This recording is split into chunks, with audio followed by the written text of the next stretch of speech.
Seigneur, enfants de Dieu, nous glorifions notre Père pour son amour. Il a voulu que aujourd'hui, encore une fois, nous puissions nous réveiller. Nous sommes reconnaissants parce que des fois, il y a des frères qui sont alités, ils sont malades dans les hôpitaux, dans les maisons, peut-être d'autres sont en prison, ainsi de suite. Nous ne disons pas qu'ils ne sont pas aimés, nous n'avons pas dit qu'ils ne sont pas aimés du Seigneur, mais vous qui êtes debout, vous êtes libres, il faut d'abord glorifier Dieu. Et nous devons avoir la pensée pour nos frères qui sont dans les hôpitaux et dans les prisons, nous devons prier pour eux. Parce que le Seigneur peut-être a permis que pendant un moment, nos frères puissent être dans ces conditions. Il sait pourquoi. Et puis, il y en a qui sont dans la partie est de notre pays, hein, c'est-à-dire à l'est de la RDC, et ils subissent des affres de la guerre. Ils sont tout le temps obligés de se déplacer. Et il y en a qui vivent dans les camps des réfugiés. C'est très douloureux. Nous ne pouvons pas prétendre qu'ils ne sont pas aimés du Seigneur. Ils le sont. Donc, nous voulons vraiment que Dieu puisse les garder. Nous allons faire une prière avant de commencer. Père, tendre, créateur de toutes choses, nous te sommes reconnaissants pour tout ce que tu fais, tout ce que tu es. Toi, tu as créé toutes choses, toi qui as créé l'atome, tu as créé la pierre, tu as créé pas mal d'astres. Humblement, quand nous comparons, quand nous regardons à ta grandeur, Seigneur, nous reconnaissons que nous ne sommes rien. Merci parce que tu nous as choisis, nous qui sommes des êtres faibles. Garde-nous dans ta paix. Que ton Esprit Saint nous parle et demeure avec nous au nom de Jésus. Amen. Bien-aimés, aujourd'hui nous allons parcourir rapidement quelques versets dans le livre Agé, chapitre 1er. Je sais que parmi vous, il y en a qui sont en train de se presser pour aller au travail. Il y en a qui sont déjà arrivés au travail, nous le savons. Il y en a qui sont en train de se réveiller. Vous savez, avec les décalages horaires, il y en a qui sont peut-être qui se réveillent plutôt par rapport aux autres. Donc, quand nous voyons nos frères qui sont vers l'Afrique australe, l'Afrique de l'Est et puis la partie australe, il y a des décalages de presque 2 heures par rapport à ceux qui sont au centre de l'Afrique et par rapport, peut-être décalage de plus d'heures par rapport à ceux qui sont vers le nord. Qu'à cela ne tienne, ce décalage ne nous empêche pas. C'est pour ça que il y en a qui se sont demandé pourquoi nous parlons du matin. Oui, veuillez nous comprendre, parce que nous savons qu'il y en a qui nous suivent à partir des États-Unis. Quand nous parlons du matin, ici en Afrique centrale, en RDC notamment, aux États-Unis, c'est peut-être encore la nuit. Les gens sont en train de dormir. Et ceux qui sont à l'est, vers l'est, là, à partie orientale, bon, ils sont peut-être déjà en avance vers le Japon, la Chine, ainsi de suite. Bon, comprenez que accepter la chose comme cela, nous ne pouvons pas gérer tous les décalages horaires. Donc, nos programmes, acceptons ça comme ça. Mais la parole du Seigneur reste la même partout où vous vous retrouvez. Alors, dans le livre de Agé, Agé, c'est un livre de l'Ancien Testament qui a été... Agé vient de Haggai. Haggai, hein? Si vous entendez quelqu'un qui s'appelle Haggai, notamment les gens qui parlent le Swahili, Haggai, c'est tout simplement en français, c'est Agé. Solennité, c'est ça le sens de ce mot. Et ce livre a été écrit autour des années 520 avant Jésus-Christ. Ça a été écrit en hébreu. La structure, c'est que la première partie, c'est une exhortation à reconstruire le temple. Donc chapitre 1er, versets 1 à 15. Deuxième partie, la gloire du nouveau temple, chapitre 2, 1 à 9. Et puis la troisième partie, c'est un peu de réprimande contre l'infidélité du peuple. Évidemment, à la fin, on exalte Zorobabel. Tout ce que nous voulons dire par là, en tout cas pour aujourd'hui, nous avons voulu parler un peu du temple. En effet, le verset 2. Ainsi parle l'Éternel des armées. Ce peuple dit, le temps n'est pas venu, le temps de rebâtir la maison de l'Éternel. Vous savez, dans l'histoire de l'Église, plus d'une fois, le temple de Dieu a été détruit. Le temple a été détruit par les armées qui venaient envahir Jérusalem.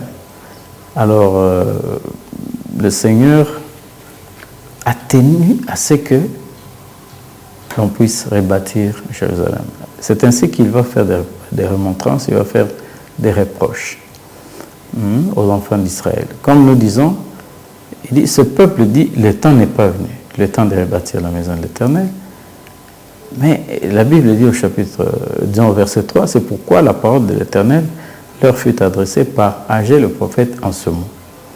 Est-ce le temps pour vous d'habiter vos demeures lambrisées quand cette maison est détruite? Ainsi parle maintenant l'Éternel des armées, considérez attentivement vos voies. Vous semez beaucoup et vous recueillez peu, vous mangez et vous n'êtes pas rassasiés, vous buvez et vous n'êtes pas désaltérés, vous êtes vêtus et vous n'avez pas chaud. Le salaire de celui qui est à gage tombe dans un sac percé. Ainsi parle l'Éternel des armées, considérez attentivement vos voies. Donc, bien-aimés dans le Seigneur, considérons attentivement nos voies. Alors, est-ce que cela s'applique pour nous aujourd'hui? Parce que le temple avait été à plusieurs reprises détruit, mais au même moment, l'Éternel va appeler les enfants d'Israël, les Juifs en tout cas, à reconstruire le temple. Alors, quel est le lien avec nous? Le lien, c'est que nous sommes un peu à l'image des Juifs en train d'adorer Dieu dans des maisons appelées églises. Alors, il y en a qui pensent que l'église, c'est un endroit, bon, ça appartient à Dieu, donc ça peut être dans n'importe quelle condition. Non, bien-aimé. Le Seigneur est dit, est-ce le temps pour vous d'habiter vos demeures lambrisées quand cette maison est détruite? Si l'église du Seigneur n'est pas dans de bonnes conditions, le Seigneur n'est pas content, c'est clair. Hein? Et la reproche commence par considérer attentivement vos voies. Donc, si vous commencez à vous examiner, vous semez beaucoup, vous recueillez peu, vous mangez, vous n'êtes pas rassasié, vous buvez, vous n'êtes pas désaltéré, vous êtes vêtu, mais vous n'avez pas chaud. Donc, en d'autres termes, il y a toujours un déficit dans votre vie. Il y a toujours quelque chose qui manque dans votre vie. Examinez-vous. Quand le Seigneur est en train de dire, parce qu'il a répété au verset 5, considérez attentivement vos voies, il le dit encore au verset 7, considérez attentivement vos voies. Hein? Le Seigneur dit, examinez-vous. Examinez-vous. Vous verrez qu'il y a toujours un déficit. Bien aimé, si vous remarquez dans votre vie qu'il y a des déficits, il y a toujours quelque chose qui manque. Vous touchez l'argent, mais vous n'êtes pas satisfait. Vous faites ceci, ça ne marche pas. Vous voulez acheter une voiture, c'est toujours des problèmes, des pannes, des accidents. Vous avez votre moto, c'est toujours des problèmes. Vous avez votre maison, vous êtes avec votre femme, avec vos enfants, toujours des problèmes. Bien-aimés dans le Seigneur, considérez, regardez-vous, et vous allez voir. Mais quand vous trouvez qu'il y a toujours un déficit, le Seigneur dit que le problème, en tout cas, dans le cas ici, parce qu'il peut y avoir d'autres raisons, le problème dans ce cas, c'est l'Église du Seigneur qui est délaissée. Ok? Alors le Seigneur est en train de dire, montez sur la montagne, apportez du bois et bâtissez la maison. J'en aurai de la joie et je serai glorifié, dit l'Éternel. En d'autres termes, apportez les moyens.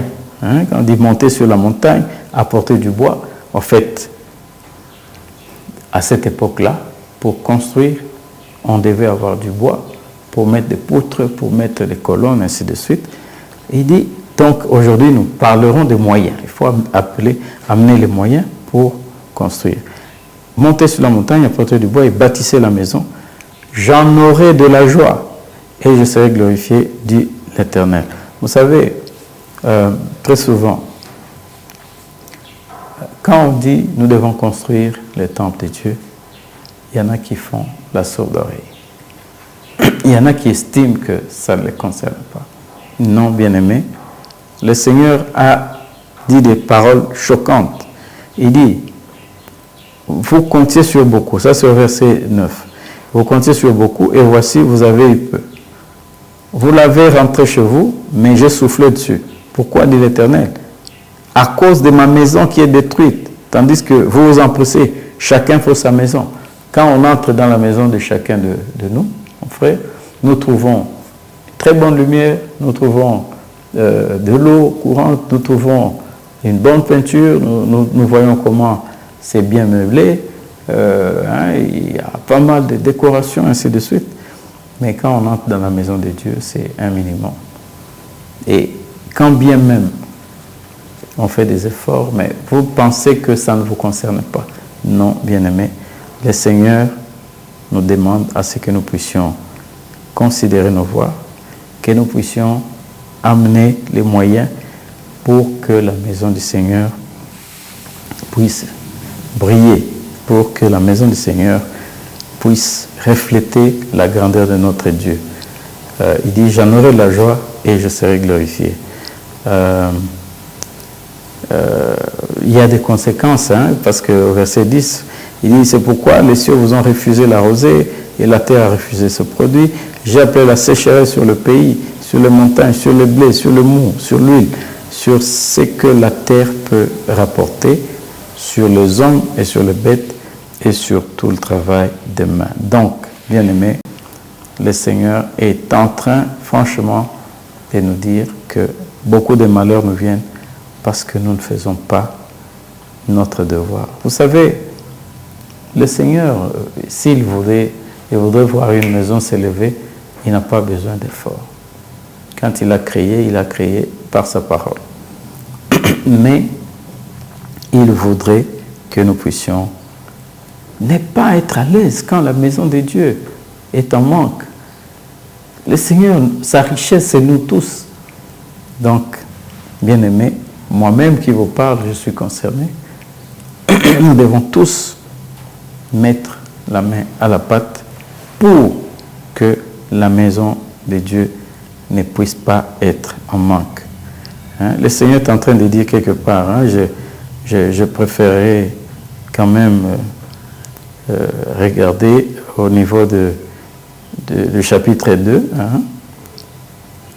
Chapitre 2, quelque part, le Seigneur est en train de dire, l'or est à moi, l'argent est à moi.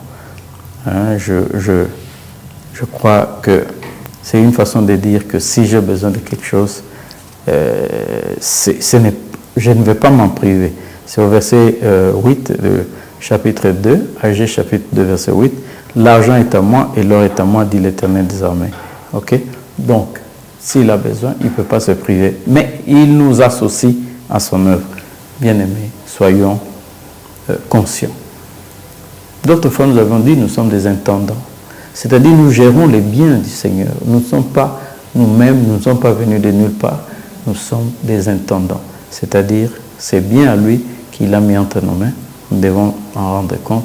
Nous devons bien l'utiliser. Donc, mon frère, ma soeur, quand il y a un besoin pour l'Église du Seigneur, considérez les moyens que vous avez. Dites-vous que le propriétaire, c'est Dieu. Il a besoin de ça. Il a besoin de fenêtres. Il a besoin de peinture. Il a besoin de lumière. Il a besoin de l'eau. Il a besoin de fleurs. Il a besoin de bancs. Il a besoin de chaises pour les officiants. Il a besoin de climatiseurs. La maison du Seigneur doit être en train de briller. Pas pour notre propre intérêt. Parce qu'il y a des gens, comme on l'a dit la dernière fois, certaines églises, ce sont les biens de leur fondateur ou bien de leur, je ne sais pas comment on appelle, mais nous parlons de la maison du Seigneur, où le pasteur n'est pas le propriétaire. Donc, la maison de Dieu, où le pasteur peut aller, un autre va venir et cela va continuer. Nous sommes arrivés à la fin. Ce matin, bien-aimés, nous vous prions de vous rappeler tout le temps Agé chapitre 1er. Lisez tout le chapitre, vous verrez que le Seigneur est en train de nous donner un conseil très important.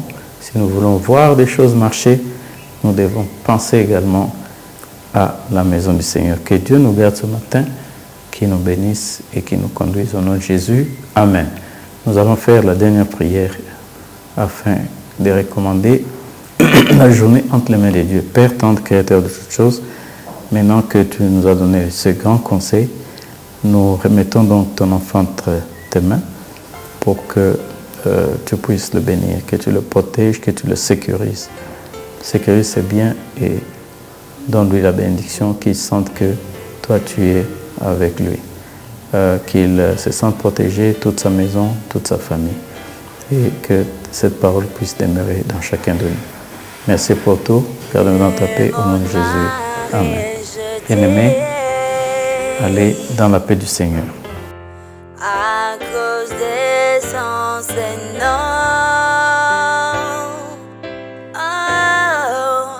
ainsi que